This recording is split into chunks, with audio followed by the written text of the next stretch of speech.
తెలంగాణలో ప్రభుత్వ డాక్టర్ల బదిలీల వ్యవహారం తీవ్ర దుమారం లేదు. ప్రభుత్వం జారీ చేసిన జీవో నెంబర్ 38 నిబంధనల ప్రకారం బదిలీలు జరగడం లేదంటూ హైదరాబాద్ సికింద్రాబాద్ లోని గాంధీ హాస్పిటల్లో వైద్యులు నర్సుల సంఘం ప్రతినిధులు ఈ రోజు ఉదయం పెద్ద ఎత్తున ఆందోళనలకు దిగారు. తమకు న్యాయం చేయాలంటూ ఆసుపత్రి ప్రాంగణంలో నినాదాలు చేశారు. డిమాండ్లు నెరవేర్చకపోతే రాష్ట్ర వ్యాప్తంగా అంబులెన్స్ సేవలు, వైద్య సేవలను పూర్తిగా బంద్ చేస్తామంటూ డాక్టర్ల సంఘం ఇచ్చిన పవర్ఫుల్ వార్నింగ్. పూర్తి వివరాలు ఇప్పుడు చూద్దాం. పరిష్కారం చేసినట్టుగా మా అధికారులు చూపట్లేదు.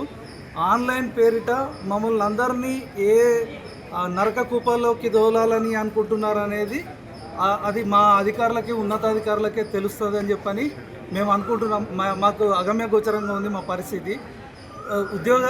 హెచ్ఓడీలలో ఉండి ట్రాన్స్ఫర్లు చేపట్టాల్సిన అధికారులు, ఉన్నతాధికారులు ఎక్కడో వెంగళరావు నగర్లో ఎవరికి కనబడకుండా ఎకరాల కోటి క్యాంపస్లో ఎకరాల జాగా ఉంది. ఎకరాల జాగా మల్టీ స్టోరీడ్ బిల్డింగ్స్ ఉన్నాయి. ఇక్కడ వదిలిపెట్టి వెంగళరావు నగర్లో సీక్రెట్గా చేయాల్సిన పని ఏందో మాకైతే ఎవరికి ఉద్యోగులకు అర్థం కావట్లేదు.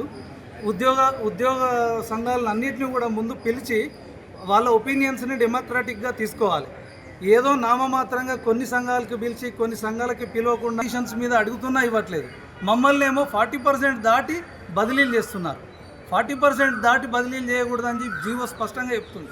అయినా కానీ 40% దాటి 45%, 50% వరకు బదిలీలు చేస్తున్నారు. దీన్ని పూర్తిగా మేము ఖండిస్తున్నాం.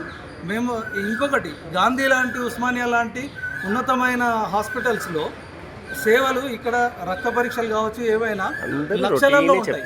ఈ లక్షలలో ఇక్కడ సేవలు తీసుకోకుండా ఎక్కడనో 10,000, 2,000, 5,000 అయ్యే టెస్టుల దగ్గరికి మాలాంటి ఉద్యోగుల్ని బయోకెమిస్టులను పంపించడం కూడా మేము తీవ్రంగా ఖండిస్తున్నాం. ఇవన్నీ ప్రభుత్వానికి పరిశీలన చేస్తారని చెప్పని, ఇప్పటికైనా ఈ పరిస్థితి తలెత్తకుండా చూస్తారని చెప్పని మా మనవి. మా యొక్క విన్నపంలను మీరు ఆలకించాలి. ఫస్ట్ మాకు ఏం చెప్పండి, ఇంతకుముందు doctor YS Rajasekhar Reddy sir ఉన్నప్పుడు ఒకటే ఒక మాట చెప్పిండు. మెడికల్ అంటే ఏంటిదంటే తేనెటీగలు.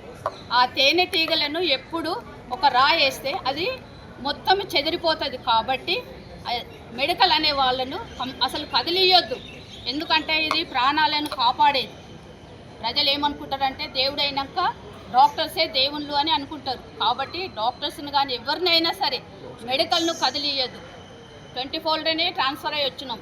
తిరిగి వెంటనే మళ్ళీ ట్రాన్స్ఫర్స్, డాక్టర్స్, సిస్టర్స్ అందరినీ ట్రాన్స్ఫర్ సిస్టమ్ ఉన్నట్టు పెట్టి ఎవరికైతే రిక్వెస్ట్గా ట్రాన్స్ఫర్స్ పెట్టుకుంటారో వాళ్ళకు ట్రాన్స్ఫర్ చేయండి. Next focal to non focal కూడా వాళ్ళు చెప్పింది మరి అది చేయాలి. నెక్స్ట్ విలేజ్లలో డాక్టర్స్ను అక్కడ వేస్తే ఇక్కడ అసలు అందరూ విలేజ్ నుండి వచ్చే ప్రతి పేషెంట్ హైదరాబాద్ పోతే బాగా అవుతుంది. వాళ్ళంటే కూడా వాళ్ళకి ప్రమోషన్ లేకుండానే వాళ్ళను అదే వార్డులలో చేస్తున్నారు. స్టాఫ్ లేక ఎంత ఇబ్బందులు పడుతున్నాము. విలేజ్లలో సెన్సస్ ఎంత ఉంటుంది, స్టాఫ్ ఎంతమంది ఉన్నారు, అదేవిధంగా సిటీలు ఎంతమంది ఉన్నారు, స్టాఫ్ ఎంతమంది ఉన్నారు, డాక్టర్స్ ఎంతమంది ఉన్నారు. అలాంటప్పుడు ఎట్లా సేవ చేస్తాము మేము? దయచేసి మా యొక్క విన్నపంలను మీరు అందరు ఆలకించాలి. హెచ్ఆర్ఏ అందరికీ, ప్రతి సిస్టర్స్కు సమానం చేయండి. మాకు హెచ్ఆర్ఏ ఒకటే, దాని గురించే ట్రాన్స్ఫర్ అనుడు ఇదనుడు. దయచేసి హెచ్ఆర్ఏ అందరికీ సేమ్ చేయండి. ట్రాన్స్ఫర్స్ రిక్వెస్ట్ చేసుకున్న వాళ్ళకు మాత్రం ట్రాన్స్ఫర్ పెట్టండి. ప్రమోషన్స్ ఇవ్వండి. ఫోర్స్ లేదు. దయచేసి మేమందరం సేవ చేయాలనుకుంటున్నాం. మమ్మల్ని నిదానంగా సేవ చేయనియండి. దయచేసి విన్నపించుకుంటున్నాం. ఎవరికి ఏంది అర్థం కావట్లేదు. జీవో 38ను పూర్తిగా అమలు చేయాలని మేము కోరుతున్నాం. లైన్ టు లైన్ దాంట్లో ఏం మెన్షన్ చేశారో అన్నీ అమలు చేయాలి. ఎవరో పోయి కంప్లైంట్లు ఇస్తే అదెందుకు ఇదెందుకు అన్నప్పుడు జీవో ఎందుకండి ఇంకా. సో అదొకటి. తర్వాత అరేంజింగ్ వేకెన్సీస్, రిక్వెస్ట్ ట్రాన్స్ఫర్స్ పెట్టినప్పుడు అరేంజింగ్ వేకెన్సీస్ వస్తాయి. ఆ అరేంజింగ్ వేకెన్సీస్ని చూపట్లేదు కంపల్సరీ ట్రాన్స్ఫర్స్ వాళ్ళు. అది ఖచ్చితంగా చూపాలని కోరుతున్నాం. ఎస్పెషల్లీ మీకు తెలుసు ఎంప్లాయీ హెల్త్ కార్డ్స్ అని వచ్చాయి ఈ మధ్య. అది హెల్త్ రిలేటెడ్. దాంట్లో కూడా రికగ్నైజ్డ్ టీజీజీడీఏను ఎటువంటి అంటే పిలవడం కానీ, అభిప్రాయాలు తెలుసుకోవడం కానీ, డిస్కస్ చేయడం ఏమీ చేయలేదు. తర్వాత ఎంప్లాయీస్ని కూడా ఎవరిని అడగకుండా, కన్సెంట్ తీసుకోకుండా ఒక డిఏ కట్ చేసేసారు. అంటే దాని ప్రీమియం కోసం. సో ఇవన్నీ కూడా మేము వ్యతిరేకిస్తున్నాం. అలాగే ఏజ్ హైక్ అని ఒకటి రూమర్ వస్తుంది, దాన్ని కూడా మేము వ్యతిరేకిస్తున్నాం. ఆల్రెడీ 65 చేశారు, దాన్ని 68 చేస్తారని చెప్పేసి రూమర్స్ వస్తున్నాయి. దాన్ని ఖచ్చితంగా వ్యతిరేకిస్తాం. ఇన్ కేస్ జీవో వస్తే మాత్రం. Thank you.